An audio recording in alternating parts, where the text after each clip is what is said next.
پھر خود جو ہے نا 12,000 سرداروں کے لشکر کے ساتھ وہ روانہ ہوئی۔ ہر لشکر کے ماتحت 1,00,000 فوج تھی، اتنی جاؤ ہوئی، وہ بھی بڑے لشکر کے ساتھ آ رہے۔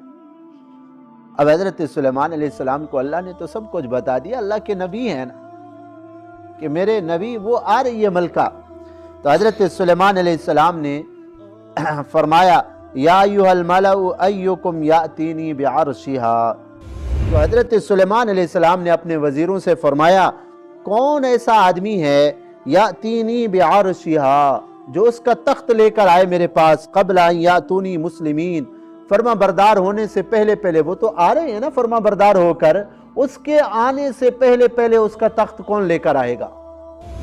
تو بہرحال شیطان اس جن نے کہا حضرت یہ تخت لے کر آؤں گا، بڑا قیمتی تخت ہے، آپ پریشان نہ ہوں، میں یہ اٹھانے کی طاقت بھی رکھتا ہوں اور میں چوری بھی نہیں کروں گا، خیانت بھی نہیں کروں گا، امانت سے لے کر آؤں گا، ایک موتی بھی ادھر ادھر نہیں ہوگا۔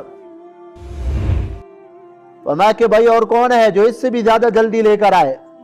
قال الذی عنده علم من الکتاب، ایک اور صاحب تھے جن کے پاس کتاب کا علم تھا، حضرت سلیمان علیہ السلام کے پاس بیٹھے ہوئے تھے۔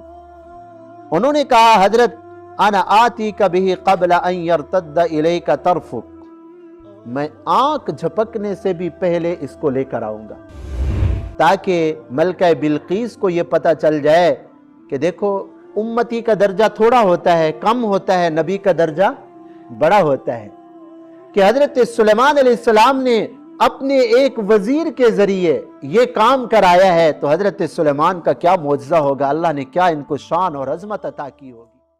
اللہم صلی علی سیدنا محمد یا رب صلی۔ نحمدہ ونصلی ونسلم علی رسولہ الکریم، اما بعد فاعوذ باللہ من الشیطان الرجیم، بسم اللہ الرحمن الرحیم۔ قال یا ایھا الملأ ایکم یأتینی بعرشھا قبل ان یأتونی مسلمین۔ قال عفریت من الجن انا آتیک بہ قبل ان تقوم من مقامک وإنی علیہ لقوی امین۔ قال الذی عنده علم من الکتاب انا آتیک بہ قبل ان یرتد الیک طرفک فلما رآہ مستقرا عنده قال هذا من فضل ربی لیبلونی أأشکر ام اکفر ومن شکر فإنما یشکر لنفسه ومن کفر فإن ربی غنی کریم۔ صدق اللہ مولانا العظیم۔ سورۃ النمل آیت نمبر 38 سے لے کر 40 تک۔ پچھلی آیات میں اللہ رب العزت نے اس بات کا تذکرہ فرمایا کہ ملکہ بلقیس نے جو حضرت سلیمان علیہ السلام کے پاس تحائف، تحفے اور ہدیے بھیجے تھے، حضرت سلیمان علیہ السلام نے اس کو قبول نہیں کیا اور وہ بھی واپس کر دیے، ساتھ دھمکی بھی دی کہ اگر تم مسلمان نہیں ہوتے تو پھر میں ایسا لشکر لے کر آ رہا ہوں جس کی تم طاقت نہیں رکھتے مقابلہ کرنے کی۔ اب جب یہ قاصد، ملکہ بلقیس کا قاصد حضرت سلیمان علیہ السلام کے جاہ و جلال کو جب اس نے دیکھا، جیسا کہ کل میں نے تفصیلاً عرض کیا تھا کہ وہ تو 400-500 سونے کی اینٹیں لے کر آئے تھے، یہاں تو حضرت سلیمان علیہ السلام نے 60 کلومیٹر تک لمبی سڑک بنا دی تھی سونے کے جو ہے نا اینٹوں کی، اور حضرت سلیمان علیہ السلام کے ہاں سونے کی کوئی وقت نہیں، کیونکہ اللہ والوں کی نظر دنیا کے اوپر نہیں ہوتی، دنیا تو حقیر چیز ہے۔ اس سونے کی اینٹوں کے اوپر جانوروں کو بندھوا دیا تھا تاکہ وہ پیشاب بھی کرتے رہے اور گوبر بھی کرتے رہے، لوگ دیکھیں سونا چاندی کا یہ حال ہے۔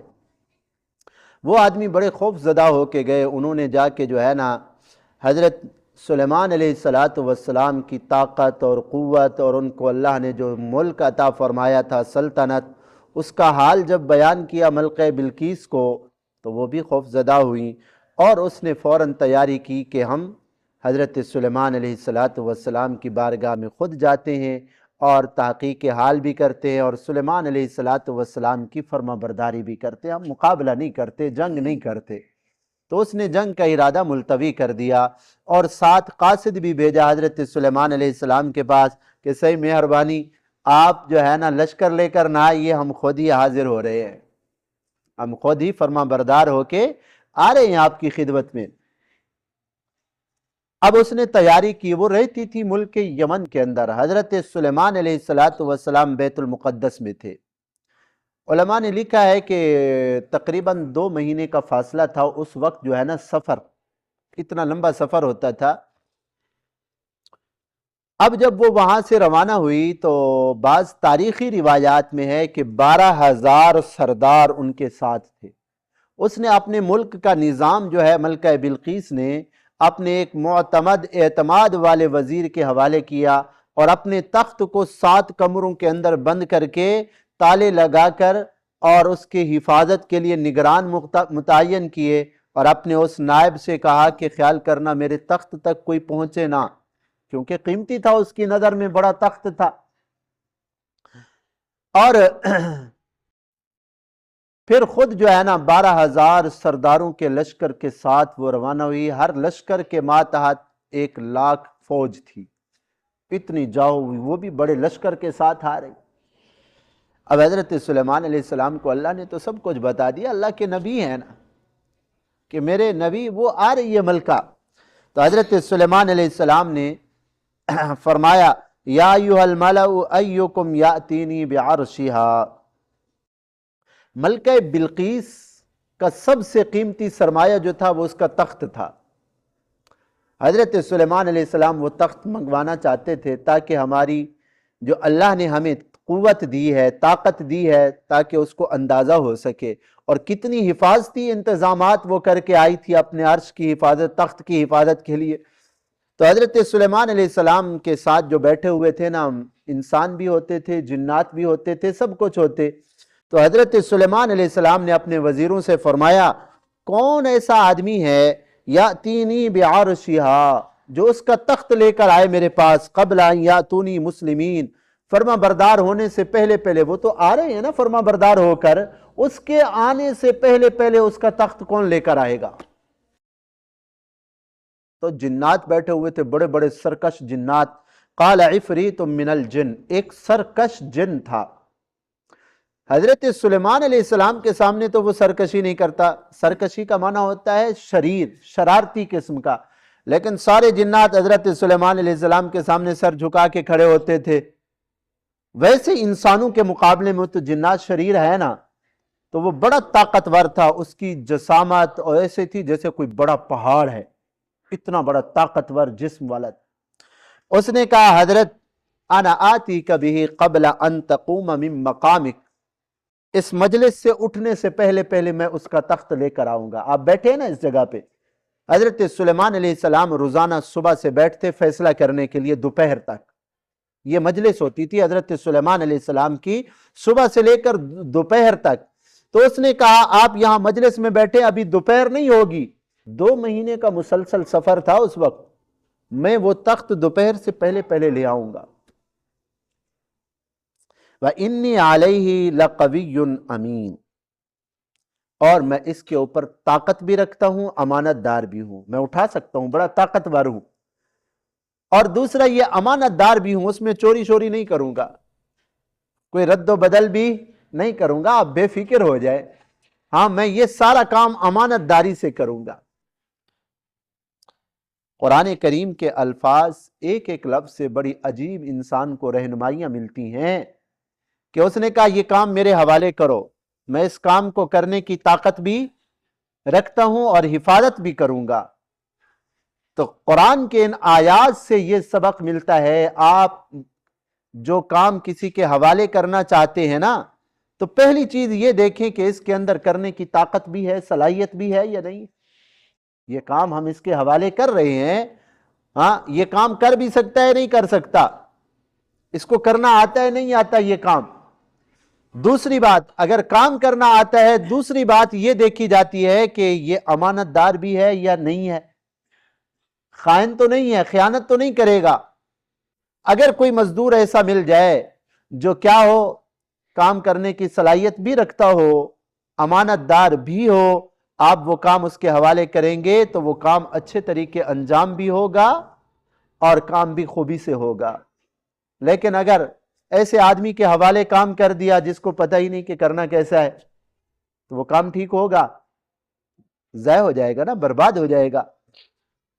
اور اگر کام کرنا تو جانتا ہے لیکن ہے چور، کام چور ہے، کام صحیح نہیں کرتا، امانت دار نہیں ہے، تب بھی تباہی ہو جائے گی۔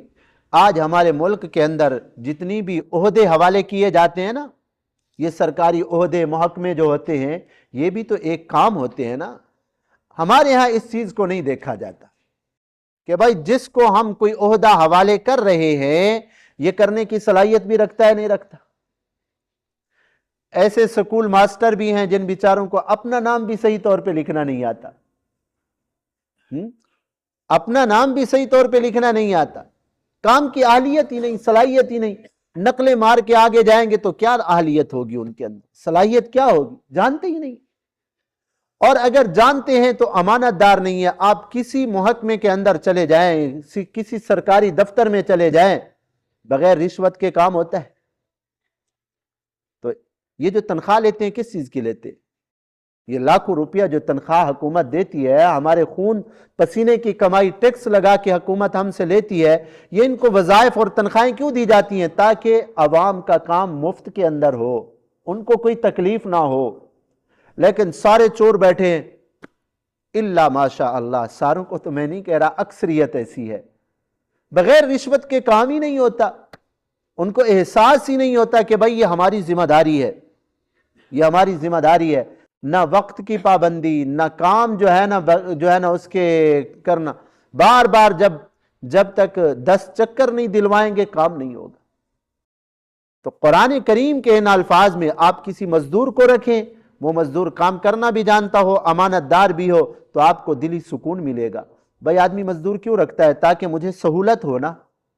اگر کوئی ایسا مزدور ہو جو چوری کرتا ہو تو سکون ملے گا مالک کو؟ ہر وقت ٹینشن رہے گی، پریشان رہے گا کہ پتہ نہیں میرے مزدور نے کیا کیا ہے، کام کیا ہے نہیں کیا، کوئی ڈنڈی تو نہیں ماری۔ تو بجائے اس کے کہ مزدور رکھنے سے انسان کو سہولت ملتی، الٹا جو ہے نا آج تکلیف کے اندر مالک ہوتا ہے۔ اللہ معاف فرمائے، اللہ معاف فرمائے۔ جب اللہ کا خوف دل سے نکل جاتا ہے پھر یہ ساری خرافات انسان سے ظاہر ہوتی ہیں۔ تو بہرحال شیطان، اس جن نے کہا حضرت یہ تخت لے کر آؤں گا، بڑا قیمتی تخت ہے، آپ پریشان نہ ہوں، میں یہ اٹھانے کی طاقت بھی رکھتا ہوں اور میں چوری بھی نہیں کروں گا، خیانت بھی نہیں کروں گا، امانت سے لے کر آؤں گا، ایک موتی بھی ادھر ادھر نہیں ہوگا۔ حضرت سلیمان علیہ السلام اس سے جلدی منگوانا چاہتے تھے، فرمایا کہ بھائی اور کون ہے جو اس سے بھی زیادہ جلدی لے کر آئے؟ قال الذي عنده علم من الكتاب، ایک اور صاحب تھے جن کے پاس کتاب کا علم تھا، حضرت سلیمان علیہ السلام کے پاس بیٹھے ہوئے تھے۔ انہوں نے کہا حضرت انا آتیک بہ قبل ان یرتد الیک طرفک، میں آنکھ جھپکنے سے بھی پہلے اس کو لے کر آؤں گا۔ آنکھ جھپکنا، یہ میری آنکھیں کھلی ہوئی نا، ایسے کرے پھر دیکھیں تخت آ گیا۔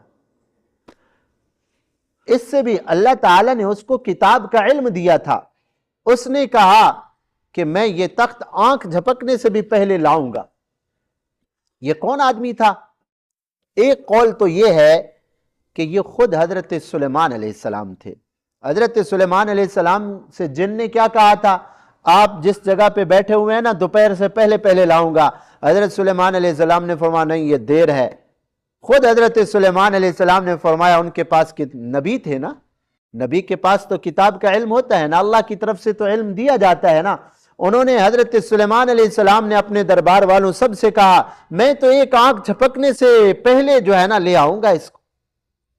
تو مراد حضرت سلیمان علیہ السلام خود ہیں، یہ حضرت سلیمان علیہ السلام کا معجزہ تھا۔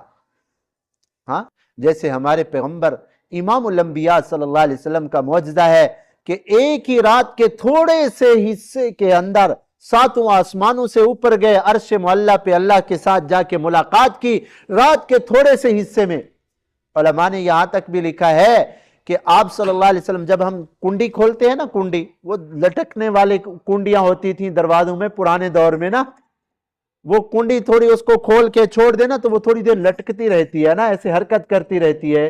آپ صلی اللہ علیہ وسلم جب دروازے کی وہ کنڈی کھول کے گئے تھے نا اور عرشوں کا سفر کر کے آسمانوں کا واپس آئے، کنڈی ابھی بھی حرکت کر رہی تھی، اتنا تھوڑے سے وقت کے اندر اللہ تعالیٰ لے گئے، یہ معجزہ تھا۔ تو بہرحال ایک قول تو یہ ہے کہ خود حضرت سلیمان علیہ السلام ہے، لیکن زیادہ راجح قول دوسرا ہے جو ابھی میں بتا رہا ہوں۔ دوسرا قول یہ ہے کہ حضرت سلیمان علیہ السلام کے ایک وزیر تھے جن کا نام تھا آصف بن برخیا، بڑے بزرگ آدمی تھے، صاحب کرامت، ولی اللہ تھے، صدیقیت کے مقام کے اوپر تھے۔ ان کو اللہ نے جو ہے نا علم عطا فرمایا تھا اسم اعظم، اللہ کا ایک نام ہے، حدیث پاک میں آتا ہے آپ صلی اللہ علیہ وسلم نے فرمایا اللہ کا ایک نام ہے اسم اعظم، اس کو کہتے ہیں وہ اللہ کا نام لے کر جو بھی بندہ دعا کرتا ہے اللہ اس کی دعا کو قبول کرتے، لیکن اس کی دعا کی قبولیت کے لیے شرط ہے کہ آدمی دل سے دعا مانگے، غفلت کے ساتھ دعا نہ مانگے، اور دوسرا یہ بھی ہے کہ رزق بھی حلال کا کھاتا ہو، حرام کھائے گا تو دعائیں قبول نہیں ہوتی حرام کھانے والوں کی۔ اور پھر اللہ تبارک و تعالی جو ہے نا دعائیں قبول تو کرتے ہیں، لیکن یہ ضروری نہیں کہ ابھی ہم نے دعا کی اللہ نے قبول کی اور ابھی جو ہے نا وہ ہماری دعا ہمیں دے دی۔ کبھی کبھی ایسا ہوتا ہے دعا کی قبولیت کو کچھ سال بھی لگ سکتے۔ حضرت موسیٰ علیہ السلام نے دعا کی اللہ فرعون کو تباہ کر، اللہ تعالیٰ نے فرمایا قال قد اجیبت دعوتکما، میرے کلیم ہارون علیہ السلام اور موسیٰ علیہ السلام میں نے تمہاری دعا کو قبول کیا، فرعون ہلاک ہوگا۔ لیکن اس کے باوجود بھی اللہ تعالیٰ نے فرعون کو 40 سال تک مہلت دی، دعا قبول ہو گئی تھی لیکن اس کا اثر کتنی سالوں کے بعد ظاہر ہوا؟ 40 سالوں کے بعد ظاہر ہوا۔ تو ہم جو دعائیں کرتے ہیں نا کبھی یہ نہ سمجھنا کہ ہماری دعائیں قبول ہی نہیں ہوں گی، اللہ ضرور قبول کرتے ہیں، یقین کے ساتھ دعائیں کریں، ہاں پھر اللہ پہ چھوڑ دیں، جب اللہ تعالیٰ چاہیں گے اس قبولیت کے اثرات ظاہر ہو جائیں گے۔ تو وہ ولی اللہ تھا آصف بن برخیا، اس نے عرض کیا حضرت میں یہ لے کر آؤں گا، اور یہاں اللہ تعالیٰ نے فرمایا اس کے پاس علم تھا۔ علم کی اتنی بڑی طاقت ہے اللہ تعالیٰ کے ہاں، علم بڑی عظیم چیز ہے، علم سے ہی اللہ تعالیٰ لوگوں کے مراتب کو بڑھاتے ہیں، درجات کو بڑھاتے ہیں۔ اس لیے ایک حدیث پاک میں آتا ہے ایک عالم ساری رات سوئے اور ایک عابد ساری رات عبادت کرتا رہے تو عالم کا سونا عابد کی عبادت سے افضل ہے، کہ وہ عالم رات کو سوئے گا، دماغ تازہ ہوگا تو صبح لوگوں کو دین کی باتیں بتائے گا، قرآن و حدیث پڑھائے گا اس کو۔ ہاں علماء نے لکھا ہے عالم کی مثال ایسی ہے نا جیسے کوئی مستری کام کر رہا ہوتا ہے نا، تو وہ کام کرتے کرتے اس کی آری کی دھار جو ہوتی ہے نا وہ کند ہو جاتی ہے، وہ تھوڑی دیر اپنی اس کو دھار لگانے کے لیے بیٹھ جاتا ہے تاکہ دوبارہ تیز ہو جائے آری اور پھر کام کرو۔ تو علماء کا سونا ایسا ہے جیسے آری کو کیا کرنا ہوتا ہے؟ تیز کرنا۔ تو آرام سے رات کو سکون سے نیند کرتے ہیں، صبح کو پھر تازہ دم، پھر 10 گھنٹے پڑھانا، سارا دن لوگوں کے جو ہے نا مسائل سننا۔ تو بہرحال علم کی بڑی فضیلت ہے۔ اب اللہ کا جو اسم اعظم ہے نا جس کو پڑھ کر اس نے دعا کی تھی وہ کون سا اسم اعظم ہے؟ ایک قول تو یہ ہے کہ اللہ کا جو اسم اعظم ہے نا وہ ہے یا حی یا قیوم، یہ اللہ کو بڑا نام ہے، پیارا نام ہے اللہ کا۔ الحی بھی اللہ کا نام ہے، القیوم بھی اللہ کا نام ہے۔ یہ دعا کے جو ہے نا اندر یہ نام پڑھ کے دعا کرتا ہے نا آدمی، یا حی یا قیوم، یہ اللہ کا اسم اعظم ہے۔ آیت الکرسی کے اندر بھی تو یہی ہے نا، اللہ لا الہ الا هو الحی القیوم، آیت الکرسی میں بھی تو اللہ کا یہی نام ہے۔ اسی طرح سورہ آل عمران شروع ہوتی ہے الف لام میم، اللہ لا الہ الا هو الحی القیوم، اللہ کے یہ 2 نام ذکر کیے گئے۔ تو اسم اعظم یا حی یا قیوم ہے۔ بعض علماء نے فرمایا اسم اعظم ہے یا ذوالجلال والاکرام، یا ذوالجلال اے عظمتوں والے، اے اکرام عزتوں والی ذات، یہ اللہ کے 2 نام ہے، یا ذوالجلال والاکرام۔ اور بعض علماء نے فرمایا یا الہنا و الہ کل شیء،